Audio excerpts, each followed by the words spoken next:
Ok, donc les caractères, c'est super important évidemment. Parce que ce sont des graphismes que quelqu'un a fait pour vous. Vous avez le droit de les utiliser. Ça agrémente vos pages. Vous pouvez faire vraiment jouer avec ça, faire ça en grand sur vos pages. Si vous êtes à court d'inspiration, ça peut aider de jouer avec les caractères. Et alors, on va appliquer un effet spécial sur le calque. Donc on a fait une image de 800 de large. Hein. Vous n'avez pas mis un texte trop petit, hein, parce que pour faire ce qu'on va faire, il ne faut pas que ce soit un truc minuscule. Alors on va appliquer un effet spécial.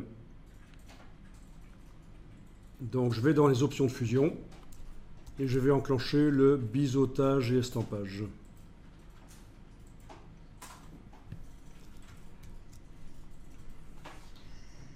Bien. Vous avez le réglage de biseautage estampage? Bon. Alors voyons un peu.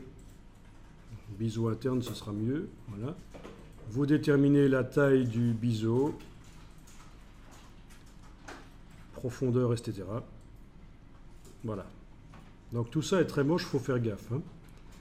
À notre époque, on est plutôt dans le flat design et donc on voit que techniquement ici ça existe, ça peut être utilisé dans certains contextes, mais attention, il ne faut pas généraliser ça bien entendu. Ok, angle de la lumière. L'angle de la lumière est en éclairage global. Vous voyez ce qui se passe quand je modifie l'angle ici. Ça modifie bien sûr le biseau, mais ça modifie aussi l'ombre dans mon trou ici. C'est l'éclairage global.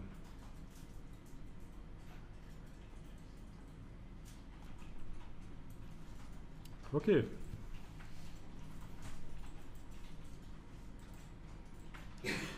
Alors je vais mettre le fond à 0%, donc il ne me reste plus que l'effet spécial.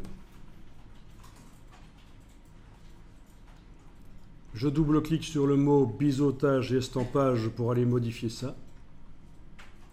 Et pour l'instant, on est avec un contour à 45 degrés, comme on le voit là. Mais je vais pouvoir cliquer dessus et aller changer la forme du contour. Voire même mettre plusieurs points et faire un contour en forme de S comme ça. Voilà. Et c'est comme ça que vous allez arriver à donner l'effet de cristal à votre texte.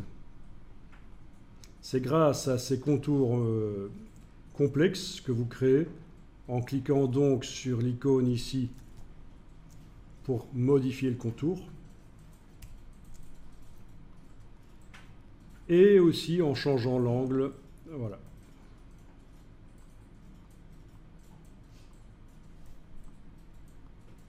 Ça marche mieux avec des polices qui ont de la rondeur. Hein. Ok. Un petit contour en plus. C'est peut-être pas plus mal.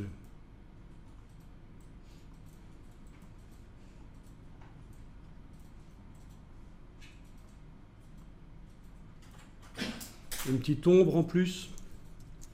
Une ombre portée, cette fois-ci. Où est-elle? L'ombre portée, là, tout en bas, voilà.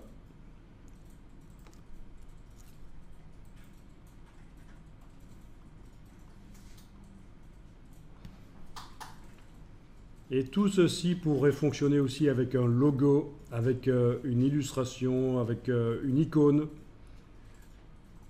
Ce n'est pas limité à du texte.